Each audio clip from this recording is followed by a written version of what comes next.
For the first time since Robert's death, someone was there every day. Someone who laughed with her. Someone who remembered details. Someone who seemed to care. At 74 years old, that kind of companionship felt precious. Margaret never stopped to wonder whether she was becoming dependent on it. By summer, Margaret had stopped attending her Tuesday gardening club. Sarah never directly told her not to go. Instead, she pointed out practical concerns. It's pretty hot outside. The drive is long. Parking can be difficult. Your blood pressure has been higher lately. Every point made sense.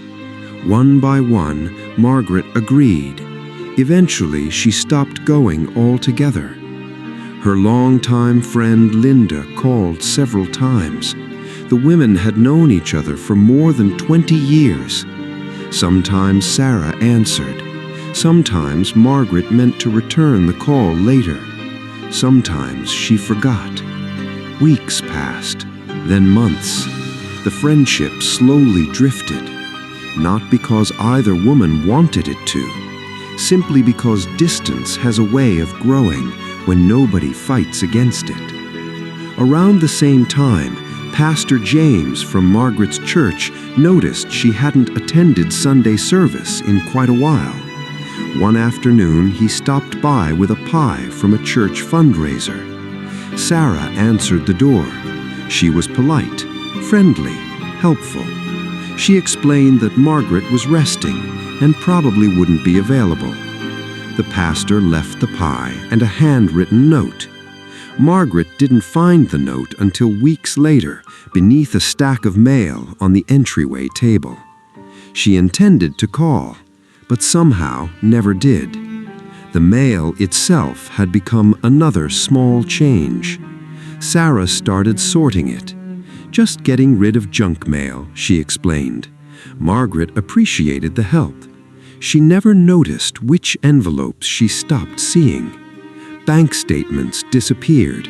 Financial documents disappeared. Sarah explained that everything was electronic now, paperless, more convenient. Margaret accepted the explanation. She had never been very comfortable with computers.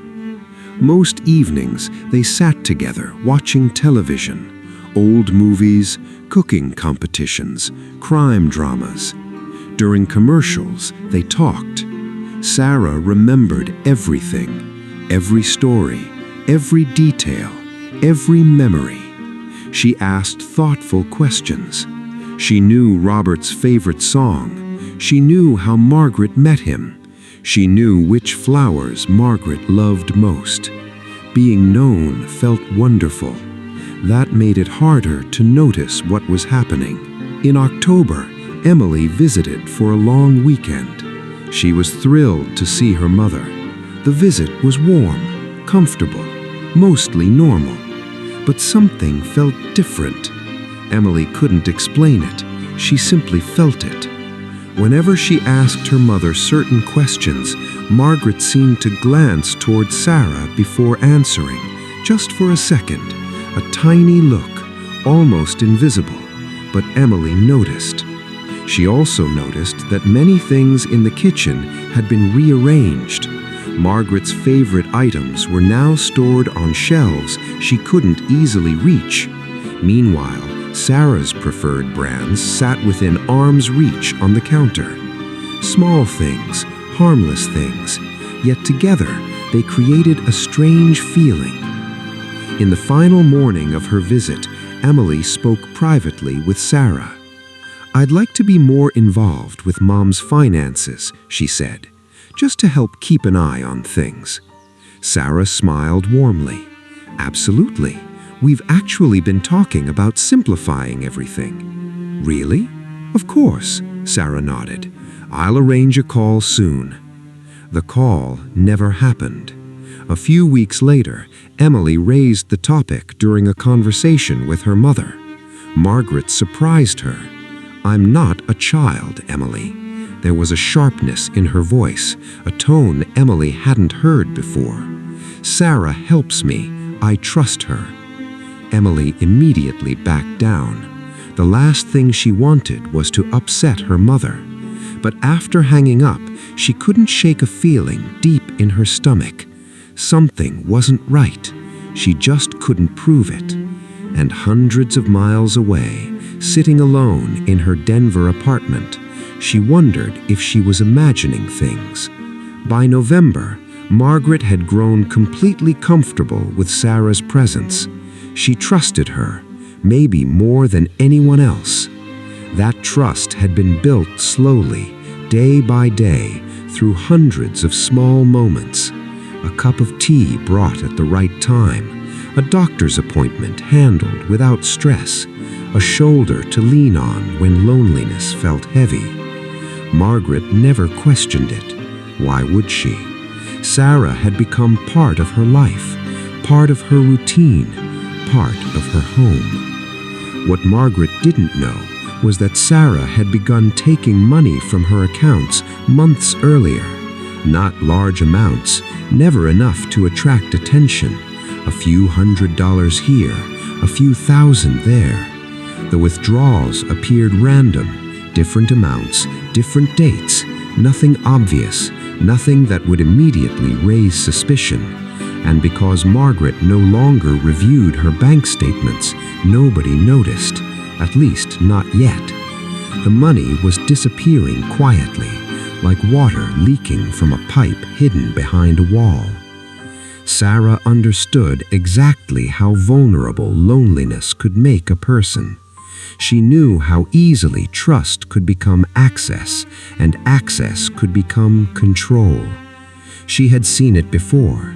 Years earlier, she had cared for an elderly widower in Arizona. Before that, an older woman in New Mexico. The situations were different, but the pattern was always the same. Gain trust, become indispensable, slowly take over responsibilities, then take advantage of the access that followed. Sarah never thought of herself as a criminal, at least not in the way most people imagine one. She wasn't cold, she wasn't violent, she didn't enjoy hurting people. In fact, she often genuinely liked the people she cared for, Margaret included. That was what made her dangerous. She could be kind and dishonest at the same time, helpful and harmful at the same time. She convinced herself she deserved the money, that life had been unfair to her, that she worked hard, that nobody would really miss it. These thoughts helped quiet the guilt whenever it appeared. By the end of November, more than $50,000 had disappeared. There was also a credit card Margaret knew nothing about. The account had been opened in her name. Its balance continued growing every month. Sarah used it for her own expenses, hotel stays, online purchases, personal bills. Minimum payments were quietly made using Margaret's checking account. Everything looked normal from the outside. The house remained peaceful. Dinner was served every evening. Doctor appointments were kept. Bird feeders stayed full. Margaret continued believing she was safe. Meanwhile, her savings slowly vanished. The saddest part was that she occasionally noticed something felt off. Sometimes she'd glance at her bank balance and think it seemed lower than expected. Sometimes she'd wonder why money felt tighter. Whenever she asked questions, Sarah always had an answer. Healthcare costs are rising. Property taxes increased. Food prices are ridiculous right now. Every explanation sounded reasonable, and because she trusted her, she accepted them. Trust can make people ignore things they would otherwise question. Margaret wasn't foolish. She wasn't careless. She was lonely, and loneliness can be powerful. Linda Brooks had known Margaret for over 20 years, long enough to recognize when something wasn't right. For months she had tried calling. For months she received excuses. Margaret was tired. Margaret was resting. Margaret wasn't feeling up to visitors. At first, Linda accepted those explanations. Then she stopped believing them. One Thursday morning, she climbed into her aging white Buick and drove straight to Margaret's house without calling ahead. The decision felt simple. If Margaret wouldn't come to her, she'd go to Margaret. Sarah answered the door. As always, she smiled, warm, friendly, polite. "Margaret's finishing her exercises," Sarah said. "I can tell her you stopped by."